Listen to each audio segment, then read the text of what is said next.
Hi friends, అందరికీ నమస్కారం. ఎంతవరకు మా వీడియోస్ అన్నింటిలో కూడా మీరు ఆదరిస్తున్నందుకు థ్యాంక్ యూ వెరీ మచ్. ఈ రోజు మనం చెప్పుకునే ఒక టాపిక్ ఏంటంటే ఏపీ డిఎస్సి లేటెస్ట్ అప్డేట్ గా మనం చూసుకున్నట్లయితే ఇప్పుడు టెట్ మార్క్స్ అనేవి డిసేబుల్ చేశారు. టెట్ మార్క్స్ డిసేబుల్ చేశారు కాబట్టి అంటే నిన్నటి వరకు జస్ట్ ఈ సాయంత్రం వరకు కూడా టెట్ మార్క్స్ ఎడిట్ ఆప్షన్ అనేది ఉండేది. ఆ టెట్ లో మనం ఏమైనా తప్పులు చేసినట్టయితే సమానం చేసుకోండి, చెక్ చేసుకోండి అని చెప్పి దానికి ఎనేబుల్ గా ఉండేది. అయితే జస్ట్ 1 hour బిఫోర్ మనకి టెట్ మార్క్స్ అనేవి డిసేబుల్ చేస్తారు డిఎస్సి సైట్ లో.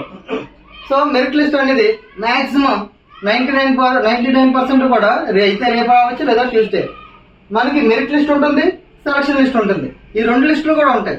మెరిట్ లిస్ట్ లో ప్రతి ఒక్కరి పేరు ఉంటుంది. అంటే ఫస్ట్ నుంచి ఎవరు ఎంతమంది అయితే రాస్తారో అంతమంది, అంటే ఎవరైతే పాస్ అయ్యారో జస్ట్ అంటే ఇప్పుడు 100కి 35 marks pass mark for example. అంటే ఆ విధంగా క్వాలిఫై అయిన ప్రతి ఒక్కరి పేరు కూడా మెరిట్ లిస్ట్ లో ఉంటుంది. అయితే మెరిట్ లిస్ట్ లో పేరు ఉన్న వాళ్ళందరూ కూడా జాబ్ వచ్చిందని కాదు, ఇదైతే గుర్తుపెట్టుకోండి. తర్వాత సెలక్షన్ లిస్ట్ ఒకటి ఉంటుంది. ఆ సెలక్షన్ లిస్ట్ లో ఎవరి పేరు అయితే ఉంటుందో వారైతే మాత్రం జాబ్ వచ్చినట్టు లెక్క. వాళ్ళు 1:1 రేషియోలో డాక్యుమెంట్ వెరిఫికేషన్ పిలుస్తారు. మీరు కూడా రెడీగా ఉండండి. ఇప్పుడు మనం చూస్తే ఈ రిజర్వేషన్స్ లో ప్రకారంగా రోస్టర్ పాయింట్స్ అనేవి ఉంటాయి. ఏంటి రోస్టర్ పాయింట్స్ ఏంటి? ఈ రోస్టర్ కమ్ మెరిట్ అంటే ఓన్లీ మెరిట్ బేస్ మీద కాదు, రోస్టర్ పాయింట్స్ లో బట్టి మనకి మెరిట్ బేస్ లోని మనకి ఈ పోస్టింగ్స్ అని ఇవ్వడం జరుగుతుంది. ఒకసారి ఇందులో 2 types ఆఫ్ రిజర్వేషన్స్ ఉన్నాయి. ఒకటి horizontal reservation and vertical reservation. మరి వెర్టికల్ రిజర్వేషన్స్ లో ఏ కేటగిరీస్ ని తీస్తారు, హారిజాంటల్ దాంట్లో ఏ కేటగిరీస్ ని తీస్తారు అనే దాని సార్ మనం చూసుకున్నట్టయితే వెర్టికల్ దాంట్లో ఓపెన్ కేటగిరీకి 40% ఇచ్చేవారు, ఎస్సీకి 15% ఇచ్చేవారు, ఎస్టీకి 6% ఇచ్చేవారు, ఈడబ్ల్యూఎస్ 10% రిజర్వేషన్ ఉంది. అంటే ఇది ఓన్లీ ఓపెన్ కేటగిరీ ఎవరైతే ఉన్నారో అంటే less than 8 lakh per annum ఉన్న వాళ్ళకి ఈడబ్ల్యూ సర్టిఫికేట్ అనేది ఇస్తూ ఉంటారు. నెక్స్ట్ బీసీ అంటే BCA, BCB, BCC, BCD, BCE all categories లో కూడా 29% అనేది కలిపి తిరిగి ఇచ్చారనమాట. ఇలా మనం చూసుకుంటే 100% ఈ విధంగా జాబ్ నోటిఫికేషన్ ఉంటుంది. మీకు ఏ జాబ్ నోటిఫికేషన్ రిలీజ్ చేసినా కూడా ఇదే విధంగా జాబ్స్ ని డివైడ్ చేసి పలానా కేటగిరీస్ ఇన్ని పోస్టులు ఉన్నాయి, పలానా కేటగిరీస్ ఇన్ని పోస్టులు ఉన్నాయని మనకి వివరించి చెప్తారు. ఇంకా నెక్స్ట్ విషయానికి వస్తే హారిజాంటల్ రిజర్వేషన్ లో చూస్తే మనకి ఉమెన్ కి 33.33% అనేది రిజర్వేషన్ కల్పించడం జరిగింది. అలాగే PW person with disabilities 4% reservation కల్పించడం జరిగింది. అండ్ స్పోర్ట్స్ పర్సన్స్ కి 3% రిజర్వేషన్ కల్పించడం జరిగింది. అండ్ ఎక్సర్వీస్ మ్యాన్స్ కి 2% రిజర్వేషన్ అయితే కల్పించడం జరిగింది. అయితే ఇప్పుడు ఇంతకు ముందు ఎలా ఉండేది, ఇప్పుడు ఏంటి కొత్తగా చేంజెస్ వచ్చాయంటే జీవో నెంబర్ 77 అనేది ఆగస్టు 2, 2023 సంవత్సరంలో జగన్ గారి ప్రభుత్వం ఉన్న సమయంలో దీన్ని తీసుకురావడం జరిగింది. ఇది ఏ విధంగా మార్పులు చేసింది, ఏ విధంగా జరుగుతుంది అనేది ఒకసారి మనం చూద్దాం. ఇంతకు ముందు ఒకవేళ ఓసీలు అంటే ఓపెన్ కేటగిరీ వాళ్ళకి 30 పోస్టులు కేటాయించినట్లయితే అందులో ఓసీ జనరల్ అని, ఓసీ ఉమెన్ అని ఇలా 2 వర్గాలుగా విభజించేవారు. ఇప్పుడు ఓసీ జనరల్ కి 20 పోస్టులు ఉన్నాయి అనుకున్నాం. అంటే ఈ 30లోనే 33.33% అంటే ఎంత అంటే 10 పోస్ట్. అంటే ఓసీ ఉమెన్ కి 10 పోస్టులు ఖచ్చితంగా కేటాయించాలి. జనరల్ అంటే ఎవరెవరు వస్తారంటే అందులో బాయ్స్ వస్తారు, గర్ల్స్ వస్తారు. అంటే ఇప్పుడు ఇక్కడ అందులో ఉమెన్ వస్తారు, మెన్ వస్తారు అనమాట. అంటే ఇప్పుడు ఈ 20 పోస్టులోని ఉమెన్ మెన్ ఉంటారు. మళ్ళీ ఓన్లీ 10 పోస్టులు ఓన్లీ ఉమెన్ ఉండేవారు. అయితే ఫర్ ఎగ్జాంపుల్ చూద్దాం. ఇక్కడ ఓసీ జనరల్ లో ఫస్ట్ ప్రయారిటీ ఇచ్చేది ఏంటంటే ఫస్ట్ జనరల్ ప్రయారిటీ ఇస్తారు, తర్వాత కట్ ఆఫ్ లో చూసుకుంటే ఉమెన్ కి వెళ్ళేవారు.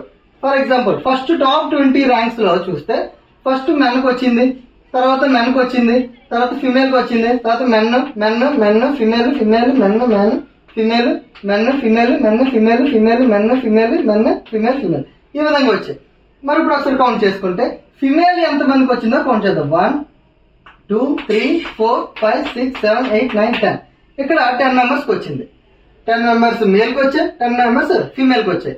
అయితే ఈ 20లోని మెన్ ఉన్నారు, ఫిమేల్ ఉన్నారు, ఉమెన్ ఉన్నారు. ఇప్పుడు ఇంకా ఓసీకి 10 పోస్ట్ ఉన్నాయి కదా. ఈ 10 పోస్ట్ లో కూడా ఓన్లీ ఉమెన్ మాత్రమే వస్తారు. అంటే 21 to 30 ఈ ఉమెన్ మాత్రమే పోస్టులు వచ్చేవి. అంటే ఇక్కడ ఎక్స్ట్రాగా ఇక్కడ ఉమెన్ కి ఫిమేల్ కి ఎక్కువగా ఛాన్స్ ఉండేది. అయితే మరి ఇప్పుడు ఏం మారిందంటే సుప్రీంకోర్టు యొక్క గైడ్ లైన్స్ ప్రకారంగా ఈ రిజర్వేషన్స్ లో కొన్ని చేంజెస్ చేశారు. ఏంటా చేంజెస్ అంటే ఇప్పుడు ఈ సేమ్ ఇలాగే మనం చూసుకుంటే హారిజాంటల్ రిజర్వేషన్ ప్రకారంగా ఓపెన్ కేటగిరీలో 30 పోస్టులు ఇచ్చినట్టయితే జనరల్ కి 20, ఉమెన్ కి 10. ఇది సేమ్ ఏం మార్పు లేదు. అయితే ఇక్కడ జనరల్ లో 20 అంటే మెన్ ఉమెన్ ఇద్దరికి కూడా వచ్చి తర్వాత మళ్ళీ 10% దాన్ని సెపరేట్ గా తీసుకున్నారు. ఇక్కడ అలా కాదు. ఇక్కడ ఓసీ ఉమెన్ కి 10 పోస్టులు ఉన్నారు కదా. ఈ 10 పోస్టులు ఒకవేళ ఇందులో ఎక్కడ ఫిల్ అయిపోయినా కంప్లీట్ అయిపోయినట్టే. ఫర్ ఎగ్జాంపుల్ ఇక్కడ చూద్దాం. ఈ 20 పోస్టులు ఫస్ట్ జనరల్ 20లో చూద్దాం. ఇక్కడ ఆల్రెడీ మనకి ఏమొచ్చింది 1 2 3 4 5 6 7 8 9 10 10 పోస్టులు ఉమెన్కి వచ్చేసాయి. ఇక్కడ 10 పోస్టులు ఉమెన్కి వచ్చేసాయి కాబట్టి ఇంకా ఉమెన్ కి స్పెషల్ గా రిజర్వేషన్ లేదు. ఇక్కడైతే మిగతా 10 పోస్టులు కూడా ఉమెన్ కే ఇచ్చేవారు. కానీ ఇక్కడ ఆల్రెడీ ఇక్కడ అనుకున్నట్టుగా 10 పోస్టులు ఫిల్ అయిపోయాయి కాబట్టి ఇంకా 10 పోస్టులు ఉమెన్ కి రిజర్వేషన్ అనేది లేదు. మిగతా 10 పోస్టులు ఏం చేస్తారంటే అందరికీ సమానంగా, అంటే ఇక్కడ ఇందులో మెన్ వస్తారు, మళ్ళీ ఉమెన్ వస్తారనమాట. అంటే ఈ విధంగా మార్పులు జరిగాయి. అయితే ఇందులో కొంతవరకు అన్యాయం జరిగిందనే చెప్పాలి మహిళా సోదరిమణులకి. మరి ఇక్కడ శుభవార్తగా సోదరులకు చెప్తే ఇది కొంచెం బాధాకరమైన విషయంగా మహిళలకు చెప్పొచ్చు. అంటే ఇక్కడ ఉన్న రిజర్వేషన్ ఇక్కడ కొంతవరకు కూడా కోల్పోయారని మనం చెప్పొచ్చు. అయితే ఈ విధంగా హారిజాంటల్ రిజర్వేషన్ లో కానీ మీరేమీ భయపడక్కర్లేదు, ఇబ్బంది పడక్కర్లేదు. ఎందుకంటే ఆల్మోస్ట్ ర్యాంక్స్ లో కానివ్వండి, లేదంటే ఫర్ ఎగ్జాంపుల్ నేనే టీచర్ ట్రైనింగ్ చేస్తున్న సమయంలో ఇంచుమించుగా మా బ్యాచ్ ఒక 50 మంది ఉంటే అందులో కేవలం 5 మాత్రమే బాయ్స్ ఉన్నాం. మిగతా 45 మంది కూడా అమ్మాయిలు ఉన్నారు. అంటే ఇప్పుడు రిజర్వేషన్ నిజంగా కావాల్సింది అబ్బాయిలకి అని చెప్పుకోవాలి. అంటే ఎక్కువ మంది టీచర్స్ ఇప్పుడు అసలు అబ్బాయిలు అనేసరికి టీచర్ అనే దాన్ని వదిలేస్తారు. అయితే ఇంజనీరింగ్ లేదంటే డాక్టర్లు లాయర్లు అటువైపు వెళ్ళిపోతున్నారు తప్ప, లేదంటే మా ఇంకేదో పనులు చేసుకుంటున్నాం తప్ప టీచర్స్ సైడ్ అసలు ఎవరు ఆలోచించట్లా. దానికోసమే ఈ రిజర్వేషన్ గా పెట్టుండాలని అనుకోవచ్చు. రెండోది ఏంటంటే మెరిట్ బేస్, అంటే మంచి క్వాలిటీ ఎడ్యుకేషన్ అందించాలంటే మంచి నాలెడ్జ్ ఉండాలి. ఈ నాలెడ్జ్ పక్కాగా ఉమెన్స్ ఎక్కువ మంది టాపర్స్ కూడా వాళ్ళే నిలుస్తున్నారు, అబ్బాయిలు నిలుస్తారు అఫ్కోర్స్. కాకపోతే 1-2 మందిలోనే, అంటే కేవలం ఇప్పుడు 100 మందిలో చూసుకుంటే 70 మంది అమ్మాయిలే టాపర్స్ లో ఉంటున్నారు. ఆ విషయంలో నేను మీకే సపోర్ట్ చేస్తున్నాను. కానీ ఇందులో మాత్రం కొంతవరకు అన్యాయం జరిగింది, తప్పుగా అనుకోకండి. మరి సుప్రీంకోర్టు గైడ్ లైన్స్ కాబట్టి దీన్ని మార్చే ఛాన్స్ అయితే ఎవరికి ఉండదు. ఇప్పుడు ఈ పద్ధతిలో మనం చూసుకున్నట్టయితే ఉమెన్ కి 33% రిజర్వేషన్, పీడబ్ల్యూ 4% అన్నా, స్పోర్ట్స్ 3% అన్నా, ఎక్సర్సైజ్ 2% అన్నా. అయితే ఇక్కడ మీరు విన్నారు కదా, ఈ విధంగా ఇప్పుడు ప్రెసెంట్ జీవో నెంబర్ 77 ప్రకారంగా ఆగస్టు 2, 2023 అప్పుడు జరిగిన జీవో నెంబర్ ప్రకారంగా హారిజాంటల్ రిజర్వేషన్ లో ఇదే విధంగా జరుగుతుంది. ఒకవేళ ఓసీలో ఇచ్చిన, అంటే ఓపెన్ కేటగిరీలో ఇచ్చిన జనరల్ లో ఉమెన్ కి ఎన్ని పోస్టులు కేటాయించారు అన్ని అక్కడే ఫిల్ అయిపోతే ఇంకా మళ్ళీ రిజర్వేషన్ ఉండదు. మిగతా పోస్టులకి అందులో మెన్ వస్తారు, ఉమెన్ వస్తారు అనమాట. ఇది గుర్తుపెట్టుకోండి. అందరికీ ఆల్ ది బెస్ట్. మాక్సిమం రేపు ఎల్లుండి లోపు మనకి మెరిట్ లిస్ట్ వచ్చేస్తుంది, సెలక్షన్ లిస్ట్ కూడా వచ్చేస్తుంది. దాని మీద కూడా మీ అందరికి ఇక్కడ ముందుగా నేను చెప్పేది ఏంటంటే ఎవరు కూడా ఎటువంటి టెన్షన్ తీసుకోకండి, హ్యాపీగా ప్రశాంతంగా ఉండండి. నిజానికి జరిగేదే జరుగుతుంది, మనకి ఏం జరిగినా మంచిగా. నేను ఈ విధంగా బేస్ చేసుకుని మీకు కట్ ఆఫ్ కొంచెం తగ్గచ్చు అని కూడా చెప్పాను. మనం కట్ ఆఫ్ తగ్గడం, కట్ ఆఫ్ పెరగడం అంటే ఎక్కువ మార్కులు వచ్చిన వాళ్ళకి వస్తుందా, తక్కువ మార్కులు వచ్చిన వాళ్ళకి వస్తుందా అంటే అసలు ఇవి ఎవ్వరు కూడా ఏమని చెప్పలేము. జస్ట్ ఏదో మనం చేయడమే తప్ప ఏదో మా కట్ ఆఫ్ అంటే మాకు అంటే ఏదో యూట్యూబర్స్ అందరూ కూడా వాళ్ళు గెస్సింగ్ లేదంటే ప్రిడిక్ట్ చేసి చెప్పడమే కానీ ఫలానా మార్కులకే వస్తుందని చెప్పేసి ఎవరు కూడా చెప్పలేము. ఏమో మీకు 60 మార్కులకి జాబ్ రావచ్చు, 50 మార్కులకి జాబ్ రావచ్చు, 70 మార్కులకి రావచ్చు, 80 మార్కులకి రావచ్చు. ఇలా పలానా మార్కులకి వస్తుంది, పలానా మార్కులు రాదనేసి ఎవరు కూడా ఊహించలేం. కాబట్టి అందరూ కూడా హోప్ తో ఉండండి. వచ్చిందా చాలా సంతోషం, రాలేదా మళ్ళీ పట్టుదలతోటి మళ్ళీ శ్రమించి ఖచ్చితంగా, ఎందుకంటే ప్రతి ఏటా డిఎస్ ఇస్తానని చెప్తే నారా లోకేష్ గారు ఆల్రెడీ ప్రామిస్ చేశారు. కాబట్టి అందరూ కూడా మళ్ళీ ఎవరికైతే తక్కువ మార్కులు వచ్చాయనుకుంటారో వాళ్ళు ఇంకా కసితో చదవండి.